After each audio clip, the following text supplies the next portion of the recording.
नमस्कार, आपका बात 25वीं में स्वागत है। तो एक फेक यानी कि झूठा जो हिंदू आतंकवाद है, वो जो हिंदू आतंकवाद की एक थ्योरी यानी कि एक अवधारणा, उसको बुना गया, उसके बारे में सोचा गया और फिर उसको जैसे-जैसे कुछ घटनाएँ हुई, उन घटनाओं के साथ में नत्थी करके ये स्थापित करने की कोशिश की।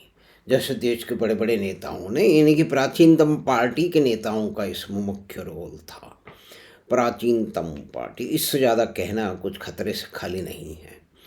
तो उन्हीं का रोल था, उसमें बहुत सारे नाम सामने आ रहे हैं। महाराष्ट्र के तो बहुत बड़े नेता, ऐसे बड़े नेता जिनको माना जा रहा था कि उनको तो मुख्यमंत्री तो बने ही कई बार, वो तो प्रधानमंत्री पद के उम्मीदवार थे। तो उन्होंने मालेगांव के केस के अंदर जो है, उनके गृह मंत्री ने, यानी कि उन्होंने एक सभा में ये बोला। उसके बाद में कि भाई हमेशा जो है वो इस्लामिक टेरर की बात होती है, हिंदू टेरर भी है। और इन्होंने एक तरह से ये कह दिया कि ये मालेगांव का जो ब्लास्ट हुआ है, जो कि 29 सितंबर 2008 को हुआ, वो हिंदू टेरर का एक आतंकवादी एक नमूना है। तो उनके चेले चांटे लग गए। और उसके साथ साथ भी तो बहुत सारी घटनाएं हो रही थी ना। और 2000 फरवरी 18 2007 को एक समझौता, जो ट्रेन चलती थी पाकिस्तान और भारत के बीच में, उसमें एक विस्फोट हो गया। वो पानीपत के पास हुआ, हरियाणा में विस्फोट हुआ। तो उसके अंदर ये सिद्ध हो चुका था कि उसके अंदर एलईटी का रोल है, क्योंकि समझौता एक्सप्रेस थी, उसमें एलईटी का रोल है। पाकिस्तान और उसके को तो कौन मानेगा, लेकिन वो स्थापित हो चुका था। लेकिन अब एटीएस में जब मालेगांव के केस थे, महाराष्ट्र एंटी टेररिज्म स्टॉक, उसके उसके कुछ अफसर आके बोल रहे हैं आप टेलीविज़न पे, अब निर्णय बता रहे हैं। वो बता रहे हैं कि किस तरह से उनके ऊपर दबाव डाले गए, कि किस तरह के नेताओं का इसमें नाम ले लीजिए। भाई सभी तरह का नाम, मोदी जी का नाम ले लो, भागवत का नाम ले लो, और जो भी कुछ उनके सामने आता है उन सब का नाम ले करके उनको उसमें फंसा दो। तो चलिए वो तो नहीं हो पाया, लेकिन फिर भी कई लोगों को आज तक 17 साल की भुगत करके, एक कर्नल जो श्रीकांत पुरोहित हैं, जो कि मिलिट्री इंटेलिजेंस में काम करते थे, या कि किसी भी तरह की संस्थाएं हो, उनका काम था उनके साथ मिलना जुलना, बातचीत करना, उनको इन्फिल्ट्रेट करना, वहाँ के लोगों का रिक्रूट करना। तो उसके अंदर के पाकिस्तानी आउटफिट भी होंगे, ऐसा ही एक जासूसों का काम होता है जो कि इंटेलिजेंस गैदर करते हैं। तो इसको इसको जो है वो आधार बना करके ये कह दिया गया कि ये तो आरडीएक्स इन्होंने इस्तेमाल किया था, क्योंकि इनका आर्मी का बैकग्राउंड है। और फिर ये कह दिया गया कि ये जो आरडीएक्स जो है वो किया गया था, वो ही जो है समझौता ब्लास्ट में इस्तेमाल हुआ, जबकि वहाँ तो हुआ ही नहीं था। तो और उसके बाद के अंदर ये जो स्टेटमेंट दिया, तो उसको वापस ले लिया गया। लेकिन उससे क्या होता है, पाकिस्तान ने उसको उठा लिया और पाकिस्तान ने ये बोल दिया कि भाई हमारा नाम फालतू में आ रहा है, ये तो हिंदुस्तान के अंदर जो है ना, वो हिंदू आतंकवादी संस्थान है, वो कर रहे हैं। और आगे चल के क्या हुआ है ना, 26/11 को भी स्थापित करने का काम किया। बर्नी साहब की 50,000 किताबें छप गई कि 26/11 एक हिंदू जो है ना वो आरएसएस की साजिश है। वो तो कसब पकड़ा गया। वो जो ओमले साहब थे, उनकी बहादुरी के कारण कि उनके गोलियां लग गई, वो जो है वो वीर गति को प्राप्त हुए। लेकिन उस कसब को उन्होंने पकड़ लिया, कसब के भी कलावा बंधा हुआ था। और भारत के ही किसी कॉलेज का उसको स्टूडेंट बताया जा रहा था, उसका नाम भी कुछ हिंदू नाम था। तो आप ये देखिए पाकिस्तान, और कहते हैं कि इस मामले में कि जब हमारे देश के बड़े बड़े नेताओं को, जिन्हें एक काउंटर नैरेटिव इस्टेब्लिश करना था, एक दूसरी अवधारणा लानी थी, अपने वोट बैंक को बचाना था। इससे वोट बैंक बचता है कि नहीं बचता मुझे नहीं मालूम है, आपको भी मालूम है कि नहीं है। लेकिन यहाँ कहते हैं कि पाकिस्तान और भारत के लोग मिल गए, यानी कि बड़ी बड़ी शक्तियाँ मिल गई। और वो शक्तियाँ कौन है जो कि स्थापित करने लगी थी कि हिंदू टेरर भी होता है, और वो अधिक भयंकर है। यानी कि अलकायदा वगैरह को तो हम देख लेंगे, कोई बात नहीं, ये छोटे छोटे मच्छर टाइप के लोग हैं, लेकिन ये जो हिंदू टेरर है ये बड़ी ही समस्या भारत के लिए खड़ी कर रहा है और दुनिया के लिए खड़ी कर रहा है।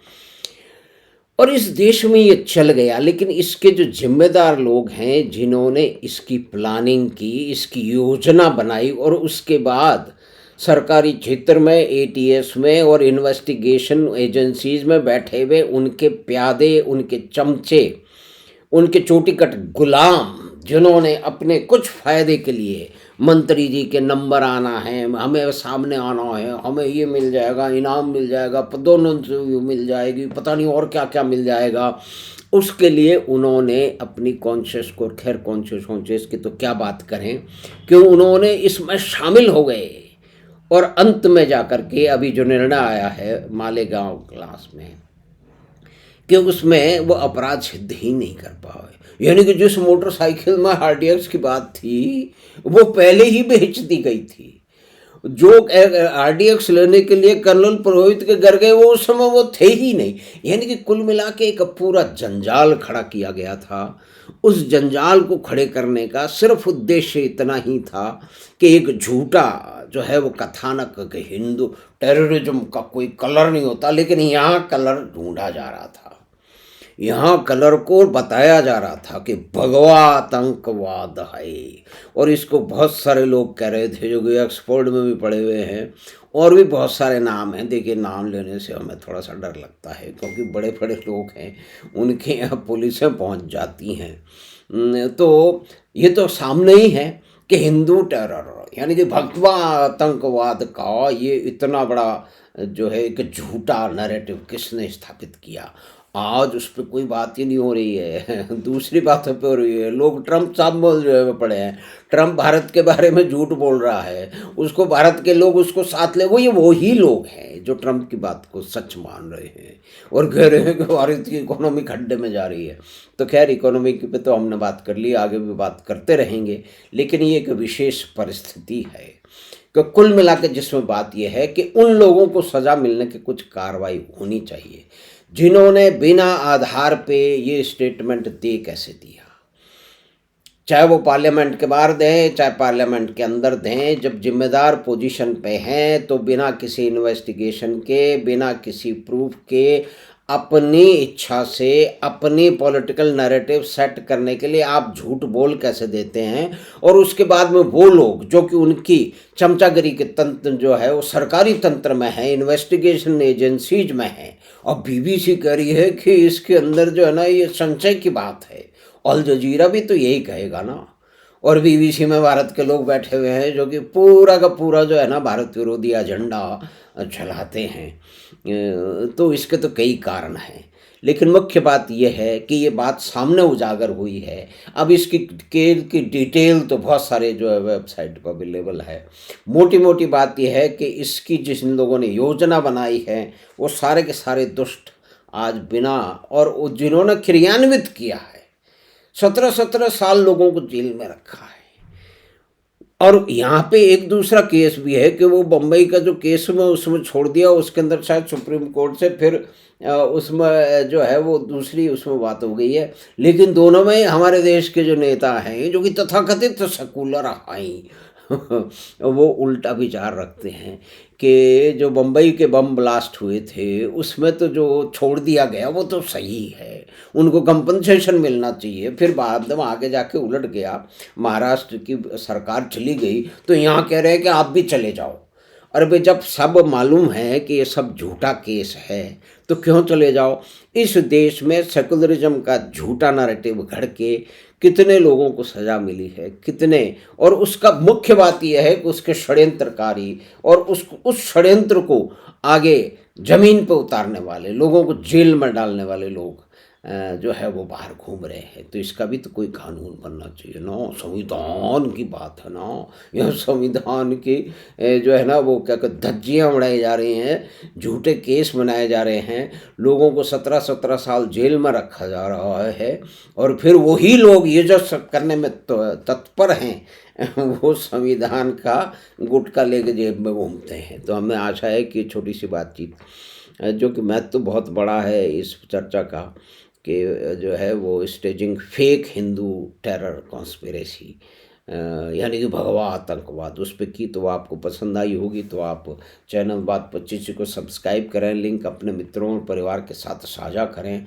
हम आपसे फिर मिलेंगे बात 25 की अगली बात में। धन्यवाद, नमस्कार।